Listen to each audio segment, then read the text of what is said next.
Baik, dimulai dari pertanyaan pertama.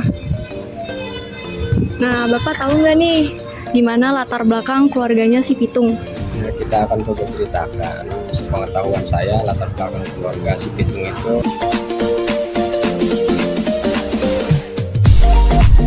Yaitu ada nama asli si Pitung. Nama asli si Pitung itu kalau dalam versi cerita itu dibilangnya Raden Said, atau juga bisa disebut itu kan kalau si Pitung itu sebenarnya nama perorangan yang memang disebut oleh tokoh Belanda itu seorang, menurut versi kolonial Belanda saat itu seorang pemberontak, tapi di mata masyarakat Betawi khususnya beliau itu seorang pahlawan, tetap namanya itu si Pitung. Mengapa si Pitung dibenci oleh penguasa Belanda? Menurut cerita dari masyarakat, kenapa si Pitung itu dibenci oleh kolonial Belanda pada masanya? Karena beliau selalu bertentangan dengan aturan yang diberlakukan oleh Belanda terhadap masyarakat kecilnya. Khususnya si Pitung itu menjadi pahlawan di mata masyarakat, khususnya masyarakat yang tertindas pada saat masa penjajahan saat itu. Makanya beliau selalu bertentangan dengan kolonial Belanda itu. Akhirnya beliau dibenci oleh Belanda karena tidak searah, seiring sejalan, ataupun tidak membantu Belanda. Bahkan beliau lebih condong, lebih berpihak pada masyarakat Betawi itu. Selanjutnya, mengapa kira-kira si Pitung ini bisa jadi tokoh masyarakat, Pak? Si Pitung jadi tokoh masyarakat, khususnya beliau itu di eranya pada masanya itu jadi panutan buat para pemuda pejuang agar bisa mengikuti jejak beliau dalam hal khususnya itu membela masyarakat yang tertindas atau tertekan pada masa kolonial saat itu. Itu makanya beliau selalu diagungkan oleh masyarakat, khusus masyarakat Betawi, seorang pahlawan di sini. Kira nilai moral apa sih, Pak, yang bisa diambil dari tokoh si Pitung ini? Yang bisa diambil dari tokoh si Pitung ini nilai moral hasil dari perjuangannya itu tidak akan pernah sia-sia, khususnya membela masyarakat atau rakyat yang tertindas. Beliau memberi contoh kepada pemuda-pemuda di masa depan, berjuanglah seperti beliau dengan dengan adat atau etika yang sesuai dengan syariat yang ada di itu. Baik Bapak, terima kasih banyak sudah menjawab pertanyaan-pertanyaan dari kami. Semoga urusan Bapak ke depannya lancar. Amin ya Pak. Terima kasih. Sekian wawancara dari kami. Wassalamualaikum warahmatullahi wabarakatuh.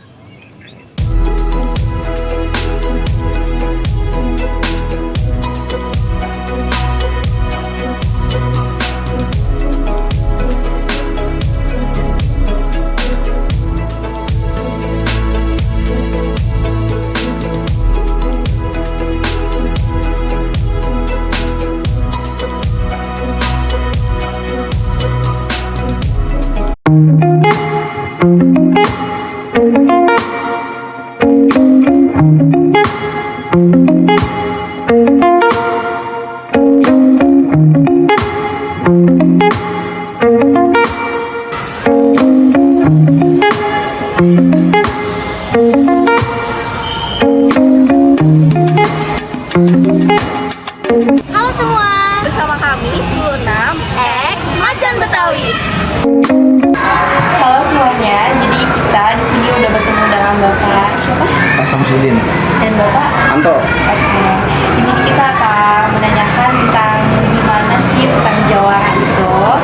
Oke, sekarang untuk yang pertama, Bapak bisa kasih kami identitas masing-masing, silakan. Ya, perkenalkan saya Pak Anto sebagai pelatih di PES Macan Betawi Jakarta Utara. Dan saya Mas Sam sebagai pembina dari perguruan pencaksilat Macan Betawi Jakarta Utara. Saya Ibu Hana. Bapak dari sejak kapan ya? Saya berguru di perguruan Macan Betawi kebetulan sama beliau tahun 2011. Oh, 2011. Ya, 2011. Bapak, kalau Bapak itu dari kapan ke? Kalau saya tahun 71. Tahun 71. Lama ya. 1971, cukup lama juga ya. Waktu itu masih sekolah. Masih sekolah STM kelas 1. Sudah mengikuti perguruan ya Pak? Berarti Di sudah Macan Betawi itu. Iya. Nah, Pengen tahu nih gimana sih pengalaman Bapak sampai ngajarin Pak Anton gitu. Dari awal pengalaman Bapak sebelum menjadi pembina. pada artinya sih kita nih sudah bisa silat terus mengembangkan kembali dengan siapa yang ingin belajar gitu kan. Nah, kebenaran salah satunya ya Pak Ato ini ya siswa dari Macan Betawi dan sudah bisa dikatakan untuk mengajar kembali gitu ya. Untuk itu kan dibutuhkan keseriusan, tidak mudah juga untuk menjadi seorang pelatih. Banyak yang bisa silat tapi mereka tidak berjiwa sosial terhadap lingkungan atau generasi, jadi mereka tidak menularkan ilmunya gitu. Nah, beneran Bapak Ato ini ya punya rasa kepedulian terhadap generasi tentang bela diri Pancasila terutama. Kan apa sih Pak yang bikin Bapak tuh dari dulu tuh kayak ini menjadi kenangan banget gitu, nggak bisa dilupakan sampai sekarang? Ada nggak kenangan yang Kalau membawa Bapak? kenangan sih ya awalnya sih cuman mengisi kegiatan yang positif. Zaman dulu kan kalau kita sekolah apalagi STM gitu ya, STM itu rata-rata tawuran itu udah menjadi kebiasaan gitu. Hampir katakan STM itu lawannya itu ya STM lagi, kalau SMA itu hampir katakan kagak berani. Jadi untuk menekan kenakalan remaja itu saya ya mencoba diri saya sendiri untuk masuk ke dalam perguruan dan menyalurkan jiwa muda itu tidak berkelahi di luar, tapi kita di gelanggang. Kebenaran saya masuk Macan Betawi 1 tahun udah ikut tanding, tapi alhamdulillah ya nggak pernah menang karena dasarnya cuma menyalurkan hobi aja gitu kan. Ada yang positif daripada berantem di luar ditangkap polisi. Nah, kita ya di perguruan silat tidak disadari menjadi hobi, menjadi kecintaan sendiri gitu. Akhirnya sampai udah kerja kita ya walaupun waktu sibuk masih sesekali datang ke waktu itu di Gedung Koni Jakarta Barat di Jalan Keadilan gitu. Jadi ya banyak kegiatan bela diri semua ya kayak dari luar dan dari dalam negeri banyak, teman ya.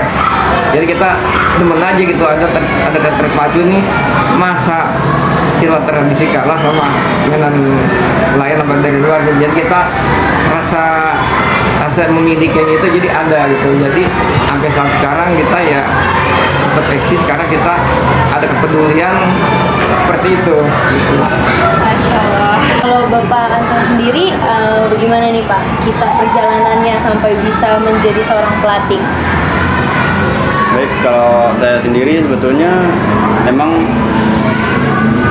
mulai kenal Bapak Sam ini tahun 2011. Sebelumnya itu saya belajar di TTKDH lah, mungkin kalau panah TTKDH ya belajar silat juga. Cuman pas alhamdulillah dijalankan akhirnya bertemulah dengan Pak Sam ini. Jadi hitungannya tahun 2011 saya udah umur berapa ya, udah untuk kepala 3 ya. Jadi nggak bisa untuk kayak Pak Sam ini menyalurkan apa kebisaannya di gelanggang. Kalau saya udah berumur udah kepala 3, jadinya ya udah saya hanya belajar sampai selesai belajar. Akhirnya beliau membolehkan saya atau mengangkat saya sebagai pelatih gitu. Makanya di Macan Betawi ini memang saya udah berumur, udah kepala 3, mulainya 2011. Akhirnya ya udah salurkan sesuai amanat dari beliau. Kalau bisa seperti yang beliau tadi bicara, kita menyalurkan hobi dan yaitu mensosialisasikan bela diri pencaksilat ini ke generasi selanjutnya, agar mereka juga tidak seperti yang Pak Sam bilang ini, tidak apa istilahnya berkelahi di luar gelanggang yang ada gitu. Nah, kita arahkan kalaupun mau belajar berkelahi nanti kita arahkan di gelanggang, tidak di luar atau bertawur-tawuran gitu. Mungkin segitu aja. Kalau untuk pengalaman yang mungkin ingin Bapak sampaikan. Pengalaman ya ini, makanya pengalaman saya ya dibilang pengalaman mungkin ya, karena di Macan Betawi 2011 saya selesai, di 2013 2 tahun saya selesai belajar sama Pak Sam, ya masih terus belajar dan beliau mengamanatkan saya sebagai pelatih baru-baru ini. Makanya kalau bilang pengalaman untuk di sebagai atlet atau itu karena udah telat, udah umur 30, lebih dari 30, paling pengalaman saya ya hanya saat ini bisa membuka latihan di RP Terapat Timura atau Pademangan Timur dan diamanatkan untuk menjadi pelatih, itu aja.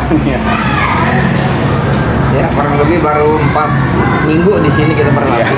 Baru 4 minggu ya. Iya, berarti. makanya ya hitungannya awal Oktober lah kita baru buka. Nah, sebelumnya memang sudah mengisi di sekolah SD negeri.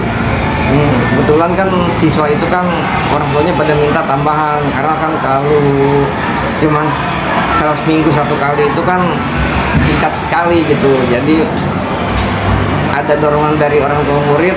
Nah, kita juga tergerak juga mencari tempat di mana yang dapat izin beneran. Kita kan ke Pak Lurah dikasih tempat dan diarahkan di sini gitu. Ya sebelumnya mungkin arahan tadi di SD itu eskul.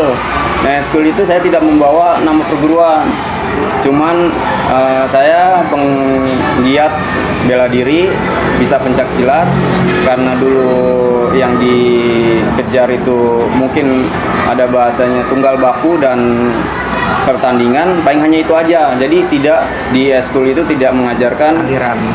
tentang perguruan Macan Betawi, itu aja. Iya, benar. Jadi di eskul pun saya hampir 2 tahun tapi tidak membawa nama perguruan, sebagai penggiat aja, tapi tetap atribut ya karena udah kepake ya udah. Jadi pihak sekolah taunya saya orang perguruan.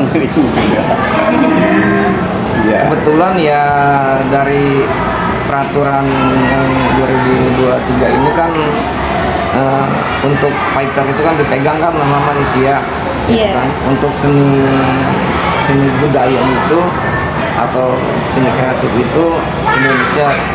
Jadi sekarang emang sedang digalakkan silat-silat yang dari perguruan. Jadi kebetulan ya Macan Betawi ya salah satu silat tradisi ya masuk di dalamnya gitu. Sebagai salah satu silat tradisi dari DKI Jakarta ya Pak?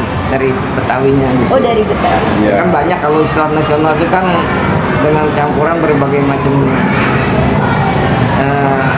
aliran dikit-dikit. Kalau kita kan masih ada pakem Betawi sendiri gitu. Jadi masih berkiblat pada Betawi ya Pak? Iya. Masih ada pakem. Iya, Pakem Betawi. kental sekali dengan seni Betawinya ya. Iya, tapi semua diajarkan nanti, ya, yang nasionalnya juga nanti diajarkan kayak tunggal baku atau nanti solo kreatif atau apa, bela diri untuk fighternya atau apa itu nanti diperkenalkan juga, dilatih juga ke anak murid. Ya kalau kaitannya sama semua jajaran itu kayaknya kan untuk menunjang si siswa itu kan dari silat ini mereka nih bisa menjadi prestasi, dan juga prestasi itu nanti kan ya sertifikat itu mungkin bisa berguna untuk mereka sekolah ke sekolah SMP ataupun SMA kan bisa dipakai untuk melalui jalur prestasi. benar, Mungkin Pak. kan ada anak sekolah yang nilainya kurang gitu kan, jadi itu bisa dipakai untuk jalur prestasi karena sudah ada siswa kita yang di luar Jakarta Utara ini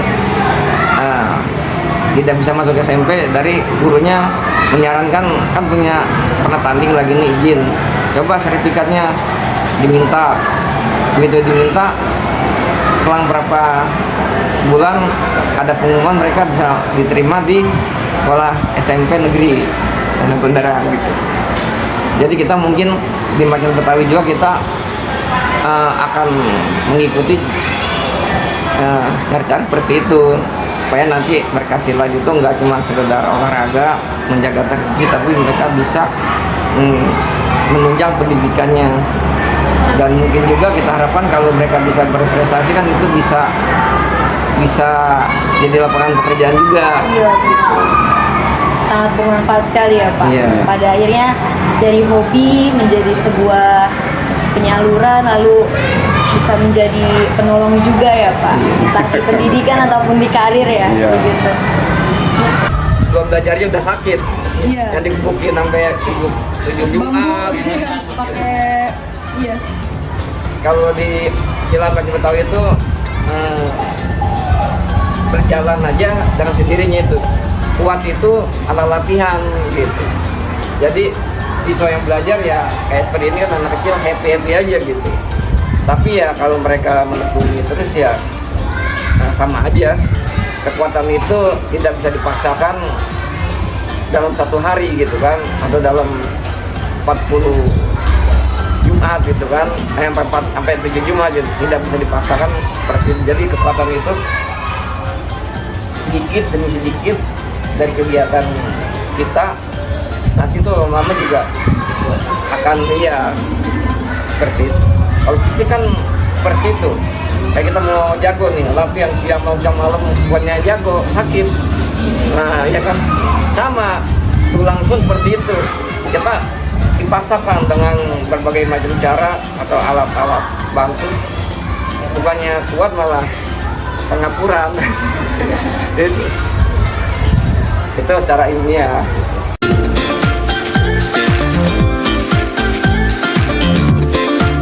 Baik, tapi motivasi saya hanya lebih giat belajar dan apa ya namanya, ya memotivasi untuk teman-teman yang lain di luaran sana agar tidak mengikuti tren-tren yang terjadi saat ini yang bertawur-tawuran. Kalau umpamanya mau bahasa bertawuran itu ya berkelahinya di gelanggang, tidak di jalanan. Jadi tidak seolah-olah nanti bahasa kasarnya mentang-mentang pesilat sok jago-jagoan. Itu aja mungkin ya. Terima kasih.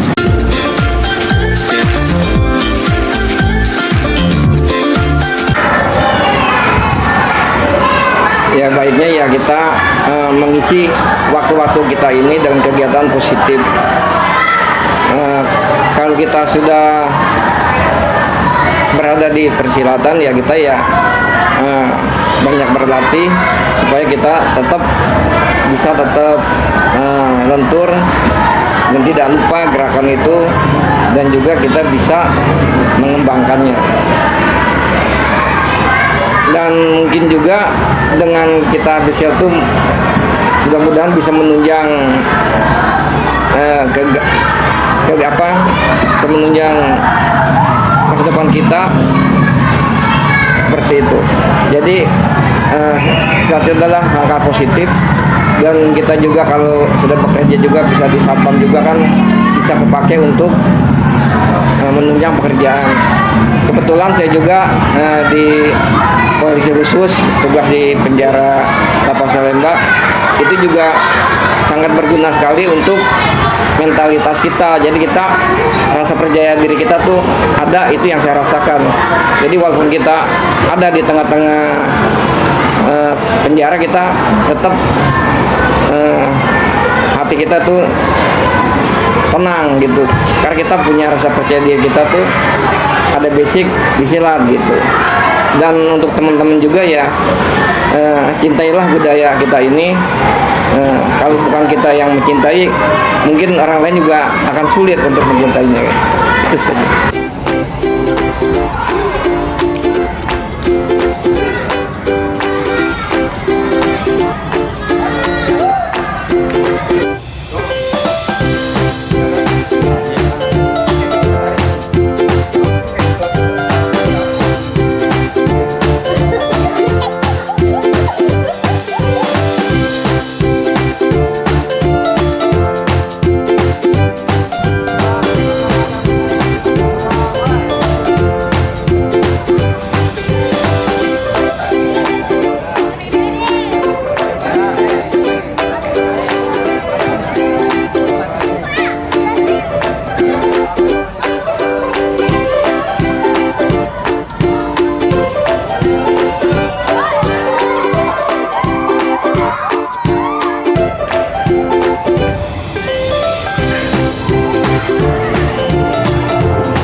X6.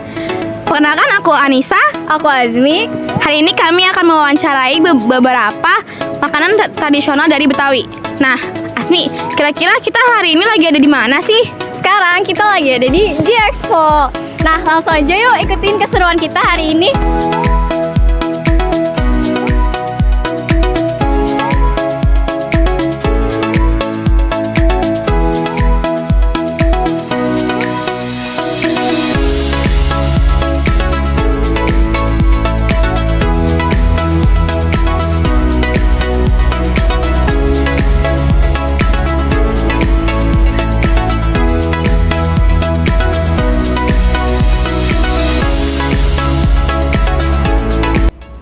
Sebelumnya nama Bapak siapa? Nama saya Bapak Saiful. Bapak itu asli Betawi atau? Asli Betawi, Mangpang Perapatan.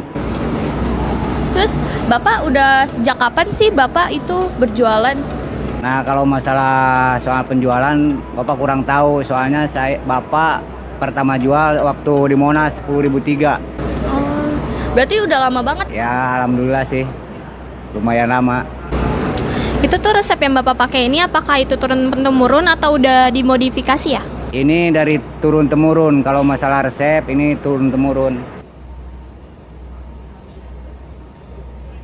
Terus dagangnya itu biasanya itu dari jam berapa aja? Biasa jam 8 pagi sampai malam. Terus kalau ada event gitu tetap jam segitu atau lebih pagi lagi? Enggak, kalau ada event paling jam 9 sampai jam 11 apa jam 12 malam. Kalau boleh tahu nih Pak, ini tuh Bapak jualannya di PRJ, terus kalau misalnya di luar tuh Bapak jualannya tuh di daerah mana gitu?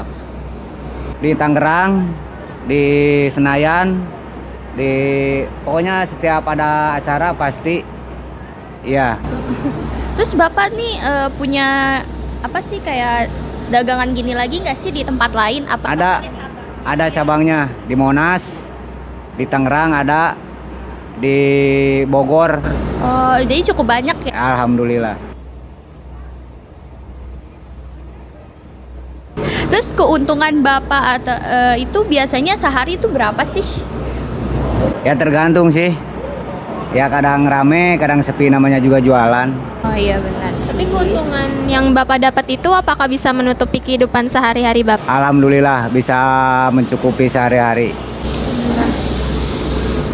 Terus Bapak pernah nggak sih berpikir untuk berjualan dagangan lain selain kerak telur ini? Enggak pernah berpikir. Soalnya kan ini harus jangan sampai pusna gitu. Dari turun-temurun harus terus ada makanan khas Betawi. Turun dari bapak ibu gitu? Iya. Oke, baik. Oh ya, selama Bapak berjualan nih ada yang ngebantu nggak sih? Ada. Bos saya yang bantu. Iya. Terus Bapak punya karyawan nggak atau apa? Saya sebenarnya karyawan. Oh, Iya. Jadi ada bosnya. Ada bosnya. bosnya juga asli Betawi nggak Pak? Asli Betawi, Mangpang. Terus motivasi apa sih yang membuat Bapak ini jualan kerak telur tuh? Kan ini udah termasuk makanan dari dulu. Iya. Jadi mungkin peminatnya itu kurang atau belum banyak yang tahu. Tapi alhamdulillah sih, soalnya simpel ini, makannya simpel, iya, jadi nggak ribet. Nah.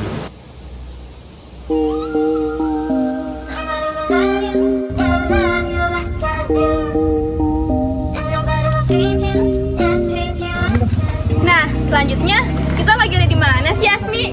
Sekarang kita lagi ada di Kecamatan Senen, Jakarta Pusat nih. Kita di sini mau ngapain kira-kira ya? Kita mau wawancara sama salah satu pemilik sanggar.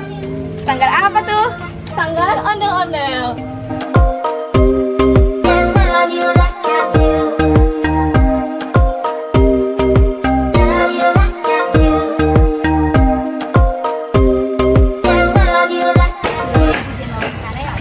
Siap.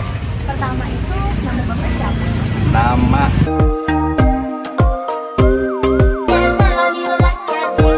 Saya mau tanya Pak, apa Bapak tahu kayak asal usul ondel-ondel itu gimana? Setahu saya mohon maaf yang udah tahu, buat para sesepuh kalau saya salah mohon maaf.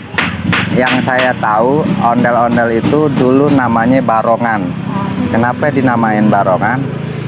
Karena penyebutan orang Betawi dulu sebenarnya tuh ondel-ondel jalannya bareng-bareng tuh, rame-rame, berbarengan.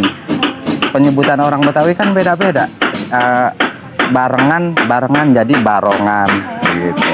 Jadi Nah, kayak plesetan antara iya. barongan sama barongan gitu. Nah, nama ondel-ondel berubah sejak almarhum Haji Benyamin Sueb membawakan lagu ondel-ondel. Ciptaannya Joko S, yang bikin lagu tuh Joko S, yang nyanyiin Benyamin. Karena Benyamin nyanyiin lagu ondel-ondel, nama barongan berubah jadi nama ondel-ondel. Yang saya tahu begitu. Mohon maaf nih para sesepuh ya, kalau ini salah gitu, mohon dimaafin. Yang saya tahu sih begitu.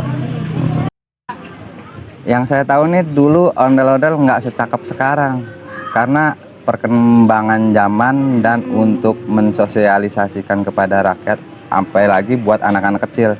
Dulu ondel-ondel jelek-jelek, giginya betaring, terus pakaiannya compang-campang, compang-camping.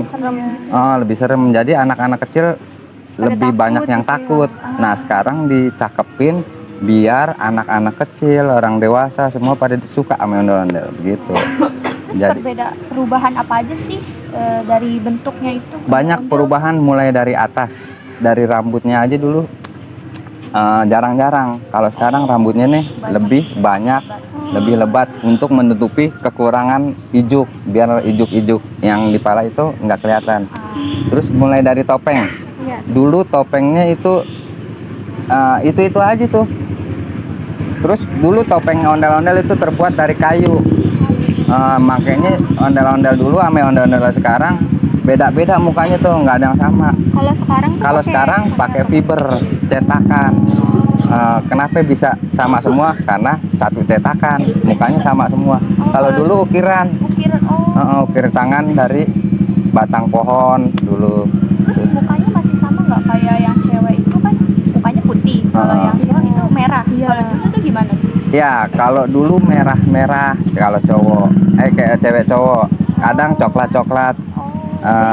Beragam. Nah, makanya sekarang dibedain nih, ondel-ondel cowok itu merah, ondel-ondel laki itu merah, ondel-ondel cewek itu putih. Kenapa merah putih? Karena kita tinggal di Indonesia. Satu itu ya kan, merah putih, bendera ini merah dan putih. Melambangkan merah untuk laki-laki biasanya melambangkan kewibawaan dan keberanian. Untuk ondel-ondel cewek yang berwarna putih melambangkan kesucian dan kelembutan. Yang saya tahu begitu. Mohon maaf nih para sesepuh sesepuh, aduh. Takutnya sih gitu. Oke. Untuk baju ondel-ondel dulu. Ondel-ondel dulu nih yang saya perhatiin. Baju ondel-ondel zaman dulu ya seadanya yang dia dapat dari lemari, masukin aja ke situ. Yang penting tuh rangka ketutup. Ondel-ondel sekarang Jadi beragam ya? beragam, macam-macam juga. Kalau ondel-ondel sekarang kebanyakan model kebaya, model model gituan. Ondel-ondel laki nih kain sarung tuh dulu, zaman dulu kain sarung, sarung bekas sholat disambung-sambung. Jadi ondel-ondel sekarang nih ada pakai kain sarung, cuman lebih rapi deh dibanding dulu gitu. Terus dari segi ukuran nih, apakah ada perbedaan? Atau sama aja? Wah, dulu beragam. Kalau dulu ondel-ondel ada yang tinggi sampai 3 meter, 1 meter, 2 meter gitu, 2 meter sampai 3 meter. Kalau zaman sekarang distandarin sama pemerintah, tinggi ondel-ondel itu standarnya 2,5 meter. Gitu. Lingkaran bawah itu 80, lingkaran pinggang yang saya tahu, saya lupa deh, 60 kalau nggak salah. Gitu. Biasanya yang tingginya 3 meter itu kan tinggi banget. Itu biasanya kayak buat dipakai gitu atau hanya buat pajangan gitu doang? Iya, dipakai. Zaman dulu itu ondel-ondel dipakai buat mengusir bala. Bala, tahu bala? Tahu. Bala tentara. Bukan, bala itu penyakit yang kayak penyakit menular gitu kan, penyakit yang orang dulu kan pikirannya nggak tahu ini apa namanya musrik apa enggak kan? Oh iya, Iya, kalau sekarang kan tahu. ya nggak dipakai lagi itu karena takut dibilang musrik. Benar. Karena itu kan sebenarnya sih itu budaya, Kepercayaan. kepercayaan budaya turun menurun gitu aja sih.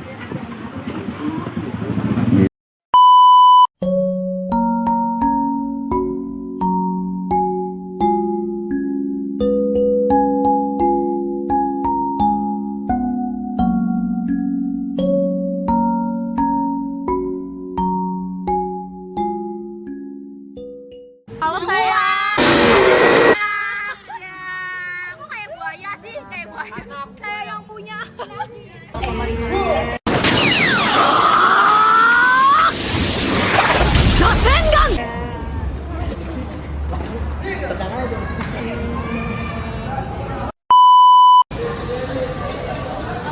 Ayo guys. Ayo guys.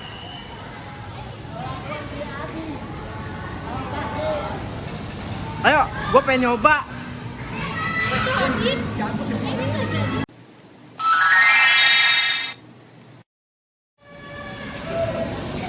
Ada ibu-ibu guys.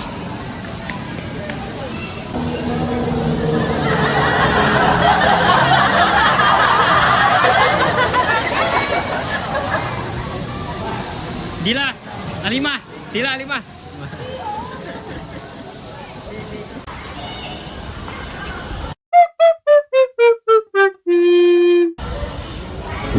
I'm okay. I'm fine. Quinchana. Quinchana. Ding, ning, ning, ning, ning. Kumana.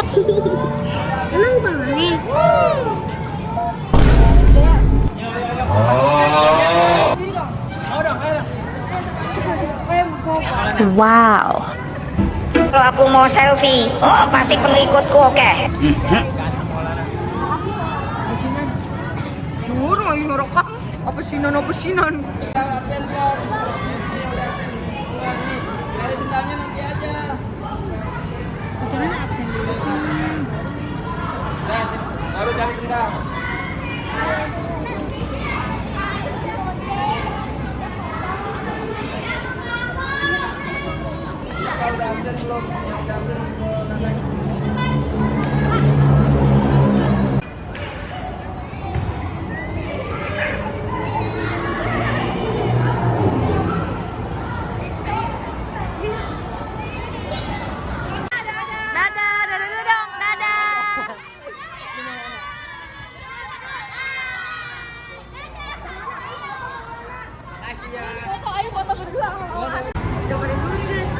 Diet kenapa diet?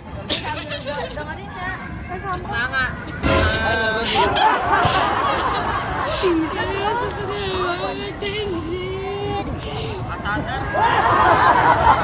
Itu di depan tuh.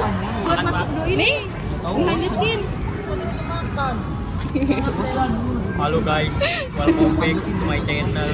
Jadi buaya. Sini. Hai cantik.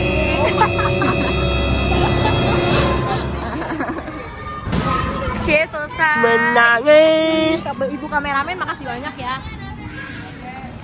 Siapa yang mau melambaikan tangan? Kamera dari tadi. Ini kameramen dari tadi guys. Makasih Bu Ana yang udah banyak banget ngebantu. Ibu Naya juga makasih banyak. Terima kasih Ibu Naya. Udah makasih Terima banyak. kasih lope-lope habis. Ayo beri kecup manis. Beri kecup manis kepada Ibu Naya. Apa hati? Supaya dia video nggak di DP. Malas banget. 3. Selanjutnya sekarang kita lagi ada di Kecamatan Senen, Jakarta Pusat. Wow. Apa sih aja? Sanggar apa tuh? Sanggar ondel-ondel. Apa sih Asmi? 3. Nah, selanjutnya kita lagi ada di mana sih Asmi? Sekarang kita ada di Kecamatan Senen, Jakarta Pusat di Sanggar ondel-ondel nih guys. Nah, kalian tahu nggak sih ondel-ondel itu tuh salah satu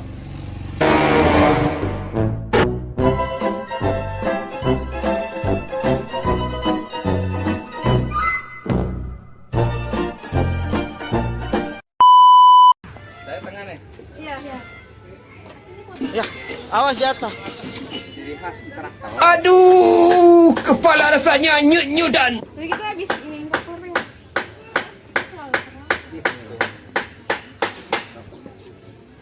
Sambil aja. Udah mulai. Lu kayak gimana? Kayak saya nih jelek. Boleh pakai iya, udah. Hai semuanya. Hai, halo semuanya. Kami dari X6. Hari ini kami bakal mewawancarai beberapa makanan tradisional dari Betawi. Nah, Asmi, kira-kira kita sekarang lagi ada di mana sih? Sekarang kita lagi ada di G-Expo. Kalian semua tahu kan pasti G-Expo itu ada di mana? Gak tahu.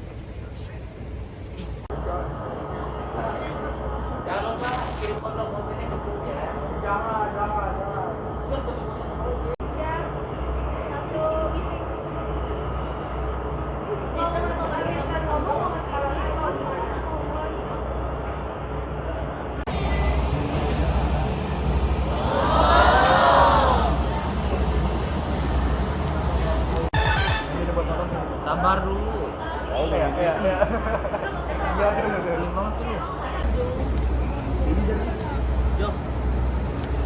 Ih, ribet lu tadi.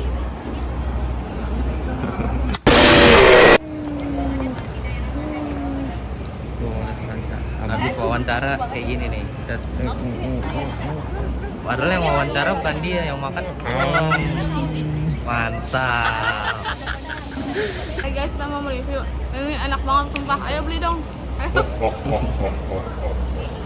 Kalau mau beli nonton aja vlog kita ya guys. Oke. Dan ini adalah isian rambut guys. Tuh. Orang di balik layar yang tidak terlalu terlihat. Yang nyetingin semuanya ini aja. Ini juga nih orang. Orang ganteng. Orang ganteng. Wih. Stiker baru. Banyak nih. Yang itu anak-anak tidak berguna. Astagfirullah. Yang paling nganggur yang ini. Iya, yang ini. Kalau mana? Ini yang ini sibuk makan mulu nih guys. Lo makan, ntar lo pada mati kalau nggak makan. Ini emak kita guys. Iya, ini emak kita. Mau di mana? Mau di mana? Openingnya? Di luar. Yuk. Bye bye. Dulu dong. Say hi, dadah. Sampai bertemu di project selanjutnya.